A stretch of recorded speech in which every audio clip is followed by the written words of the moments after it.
بسم اللہ الرحمن الرحیم۔ السلام علیکم ورلڈ انفارمیشن سیل کے پیارے دوستو۔ تاریخ کے سب سے بڑے واقعہ کربلا کے بعد جب حضرت امام عرش مقام کا سر مبارک اب نیزے پر نہیں تھا، حضرت زینب رضی اللہ عنہا شہر بانو اور عابد بیمار کی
سمندر میں طوفان کا تلاطم بڑھتا جاتا تھا۔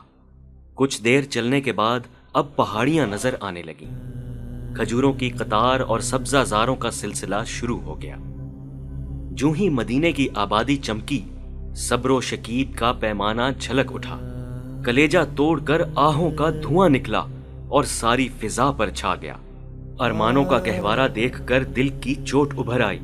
حضرت زینب رضی اللہ عنہا، حضرت شہر بانو رضی اللہ عنہا اور حضرت عابد رضی اللہ عنہ بیمار ابلتے ہوئے جذبات کی تاب نہ لا سکے۔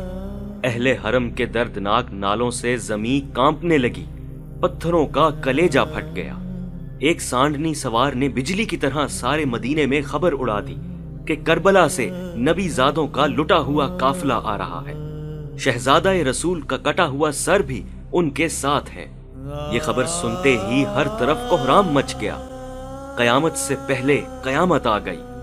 وفور غم اور جذبہ بے خودی میں اہل مدینہ باہر نکل آئے۔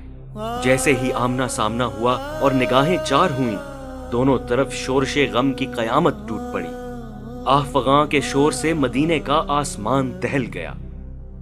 حضرت امام کا کٹا ہوا سر دیکھ کر لوگ بے قابو ہو گئے، دھاڑے مار مار کر رونے لگے۔ ہر گھر میں صفے ماتم بچھ گئی۔ حضرت زینب فریاد کرتی ہوئی مدینہ میں داخل ہوئی۔ نانا جان اٹھیے، آپ کا سارا کنبہ لٹ گیا، آپ کے لاڈلے شہید ہو گئے، آپ کے بعد آپ کی امت نے ہمارا سہاگن چھین لیا، بے آب و دانا آپ کے بچوں کو تڑپا تڑپا کے مارا، آپ کا لاڈلا حسین آپ کے نام کی دہائی دیتا ہوا دنیا سے چل بسا، کربلا کے میدان میں ہمارے جگر کے ٹکڑے ہماری نگاہوں کے سامنے ذبح کیے گئے، آپ کے پیار کا سینچا ہوا چمن تاراج ہو گیا نانا جان۔ نانا جان یہ حسین کا کٹا ہوا سر لیجئے، آپ کے انتظار میں اس کی آنکھیں اب تک کھلی ہوئی ہیں، ذرا مرقد سے نکل کر اپنی آشفتہ نصیب بیٹیوں کا دردناک حال دیکھیے۔ حضرت زینب رضی اللہ عنہا کی اس پکار سے سننے والوں کے کلیجے پھٹ گئے۔ ام المومنین حضرت ام سلمہ، حضرت عبداللہ ابن عباس، حضرت ابن عمر، حضرت عبداللہ ابن جعفر طیار اور حضرت عبداللہ ابن زبیر رضی اللہ عنہ کی رقت انگیز کیفیت تاب سے باہر تھی۔ حضرت عقیل کے گھر کے بچے یہ مرثیہ پڑھ رہے تھے۔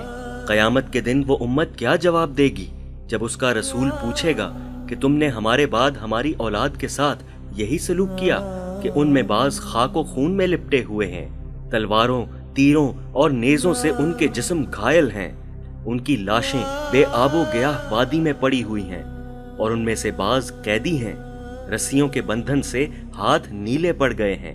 حضرت صغرا پچھاڑیں کھا کھا کر گر رہی تھیں، بار بار اپنی والدہ اور پھپھی سے لپٹ لپٹ کر پوچھتی تھیں، ہمارے بابا جان کہاں ہیں؟ ہمارے ننھے علی اصغر کو کہاں چھوڑ آئے؟ بابا جان وعدہ کر کے گئے تھے کہ جلد ہی واپس لوٹیں گے، جس طرح ہو انہیں منا کے لائیے۔ اپنے امام کا کٹا ہوا سر لیے اہل بیت کا یہ تاراج کارواں جس دم روضہ رسول پر حاضر ہوا، ہوائیں رک گئیں، گردش وقت ٹھر گئی، بہتے ہوئے دھارے تھم گئے، آسمانوں میں ہلچل مچ گئی، پوری کائنات دم بخود تھی کہ کہیں آج قیامت نہ آ جائے۔ اس وقت کا دل گداز اور روح فرسا منظر تحریر سے باہر ہے۔ قلم کو یارہ نہیں کہ درد و علم کی وہ تصویر کھینچ سکے جس کی یاد اہل مدینہ کو صدیوں تک تڑپاتی رہی۔ اہل حرم کے سوا کسی کو نہیں معلوم کہ حجرہ عائشہ میں کیا ہوا، کربلا کے فریادی اپنے نانا جان کی تربت سے کس طرح واپس لوٹے۔ پروردہ ناز کا سر مرقد انور کے باہر تھا۔ رحمت کی جلوہ گاہ خاص میں جب جنت کے پھول ہی ٹھرے تو نرگس کی چشم محرم سے اہل چمن کا کیا پردہ تھا۔ برزخ کی دیوار تو غیروں پہ حائل ہوتی ہے، اپنی ہی گود کے پردوں سے کیا حجاب۔ حضرت زینب، حضرت شہر بانو، حضرت ام رباب، عابد بیمار اور ام کلثوم و سکینہ، یہ سب کے سب محرم اسرار ہی تھے۔ اندرون خانہ کیا واقعہ پیش آیا کون جانے۔ اشک بار آنکھوں پہ رحمت کی آستین کس طرح رکھی گئی۔ کربلا کے پس منظر میں مشیت الہی کا سربستہ راز کن لفظوں میں سمجھایا گیا۔ پس دیوار کھڑے رہنے والوں کو علم غیب کی ان سرگزشتوں کا حال کیا معلوم۔ مرقد رسول سے سیدہ کی خواب گاہ بھی 2 ہی قدم کے فاصلے پر تھی۔ کون جانتا ہے لاڈلے کو سینے سے لگانے اور اپنے یتیموں کے آنسو آنچل میں جذب کرنے کے لیے مامتا کے اضطراب میں وہ بھی کسی مخفی گزرگاہ سے اپنے بابا جان کی حریم پاک تک آ گئی ہوں۔ تاریخ صرف اتنا بتاتی ہے کہ حضرت زینب رضی اللہ عنہا نے بلک بلک کر کربلا کی داستان زلزلہ خیز سنائی۔ شہر بانوں نے کہا خاندان رسالت کی بیوہ اپنا سہاگ لٹا کر در دولت پر حاضر ہے۔ عابد بیمار نے عرض کیا یتیمی کا داغ لیے حسین کی آخری نشانی ایک بیمار نیم جاں شفقت و کرم اور صبر و ضبط کی بھیک مانگتا ہے۔ آہ رفغاں کا ابلتا ہوا ساگر تھم جانے کے بعد شہزادہ کونین حضرت امام عالی مقام کا سر مبارک در مشفقہ حضرت سیدہ کے پہلو میں سپرد خاک کر دیا گیا۔ دریا کا بچھڑا ہوا قطرہ پھر دریا میں جا ملا، پھر اٹھتی ہوئی موجوں نے اسے آغوش میں لے لیا۔